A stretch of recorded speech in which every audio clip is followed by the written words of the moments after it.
The Phoenix Suns are one of the hottest teams, if not the hottest team in the NBA bubble so far, and it leaves the question, are they actually good enough to make the playoffs? And if they do, how far will they go? So in today's video, we'll be talking about the Phoenix Suns and whether or not it is time for other NBA teams to start taking them seriously. Let's get right into it. If you have not already, please make sure to like this video and subscribe to my channel. It goes a long way in helping my channel grow, and I just really appreciate the support.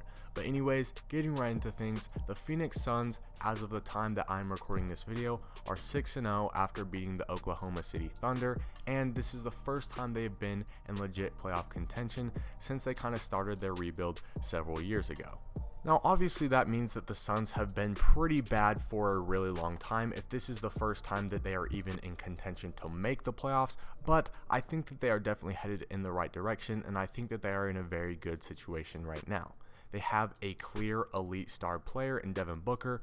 Obviously, I could make a whole video going on and on about Devin Booker and what he brings to the game. He's just an all-around elite scorer. He got Kobe comparisons for a reason, and even though I don't think the Kobe comparisons are the most accurate thing, I think that they're different players, but the fact that he's even being compared to a legend like Kobe Bryant just says how good Devin Booker is, especially on the offensive end when it comes to scoring, when it comes to making tough shots, and when it comes to being clutch when his team needs it. Devin Booker is that dude. And not only do they have an elite star player like Devin Booker, they also have a good mix of young and veteran role players that I think bring a lot to their team. Some of the impressive young players that the Suns have include Deandre Ayton, who I believe going forward will be that second star next to Devin Booker, and although he has had trouble staying on the court this season, whether it be suspension like it was at the beginning of the season or injury, when he is on the floor, Deandre Ayton has a huge impact,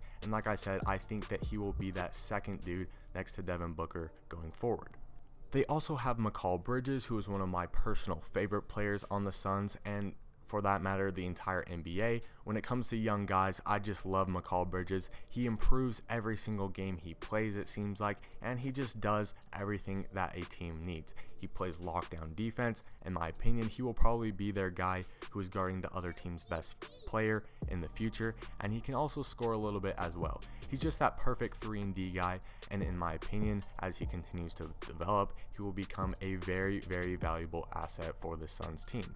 They also have Cam Johnson, a rookie who has had some growing pains, who hasn't been the most consistent player this year, but so far in the bubble, he has impressed me a lot, and I think that, like I said, he's a rookie right now, so he still has plenty of time to develop as well, and I think that as he does, as he gains more confidence and gets more comfortable, he will be a huge part of this team as well.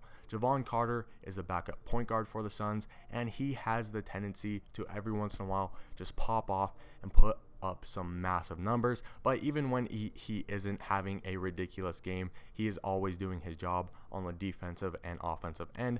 Just an all-around do-it-all kind of guy, a tough point guard even though he is undersized. I love Javon Carter and the way that he plays. They also have Kelly Ubrey, who right now is injured, and before the whole NBA shut down, before the whole world shut down due to the pandemic, Kelly Ubrey was killing it for the Suns, and he was probably the second or third most productive player on the Suns team. So the fact that they have gone undefeated without Kelly Ubrey so far speaks volumes. And also Eli Okobo, who is out due to injury as well. He is also another guy who comes off the bench for the Suns and puts up that production.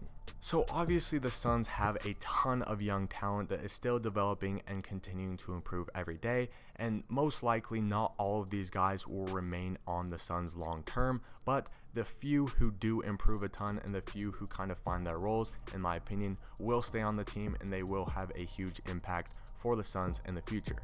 Now, obviously the Suns are a very young team, but they still do have some very valuable veterans that I think bring a lot to the team as a whole, and I think that they add value even though that they are not necessarily superstar players. Ricky Rubio is one of those guys who is just a do-it-all type of guy, kind of like Javon Carter is, but Ricky Rubio is their starting point guard, obviously one of the best passers in the NBA, and also an underrated defender.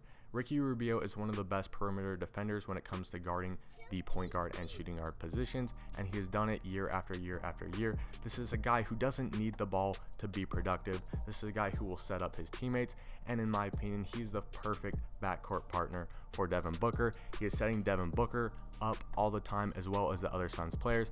And Ricky Rubio, like I said, just one of those veteran guys who does exactly what you want him to do.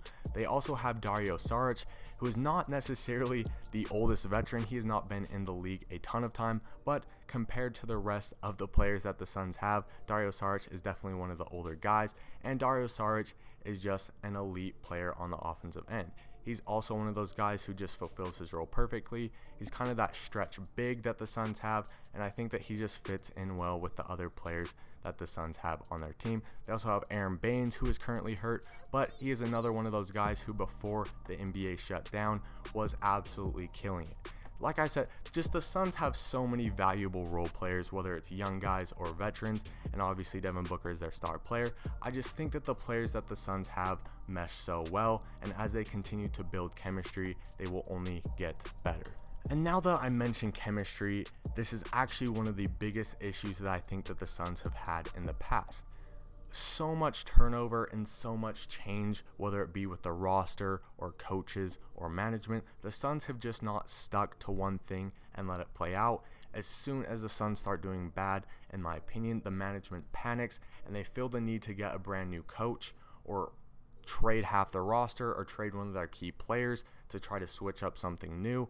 And in my opinion, this has been one of the biggest reasons for the lack of success that the Suns have had in recent years. The Suns are just not willing to stick to a team or a system or a coach if they are not having success right away. And like I said, this has been one of the biggest mistakes for the Suns in my opinion, but they are finally starting to lock down a roster that they like, with players that they like, with a coach that they like in Monty Williams, who I think is an excellent coach, and I think he's a perfect guy to kind of develop these young players, motivate them, and build a system around the guys that he has. And they are finally starting to stick to a team, and I think that that has been one of the biggest reasons for the Suns' success this season and in the bubble so far. They are finally allowing their players to build chemistry and get used to the system, and I think that going forward, even though the Suns obviously might not make the playoffs this year, or if they do, they will squeak in as an 8 seed, I think that in the seasons to come, the Suns will have a lot of success and they will have a lot of chemistry built up, and this will allow them to be a very, very tough team to beat. So going back to the question that I asked in the beginning of this video, are the Suns a legit threat, and should other NBA teams be afraid of the Suns? And my answer right now, unfortunately, is no. The Suns are just not at that level yet where I think that they are true playoff contenders, and even if they do end up making it into the playoffs, I'm pretty sure that they will get taken out in the first round pretty easily, but that is not to say that they won't have success in the future. I think that going forward, there is a lot to be afraid of when it comes to other teams and the Phoenix Suns. I think that if the Phoenix Suns can continue to improve and grow together, they will be a very scary team in the future. So right now, no, the Suns are not a legit threat, but going into next season and the couple years after that, I think that the Suns will be one of the better teams in the Western Conference, and I think that they will definitely be a team that you need to take note of.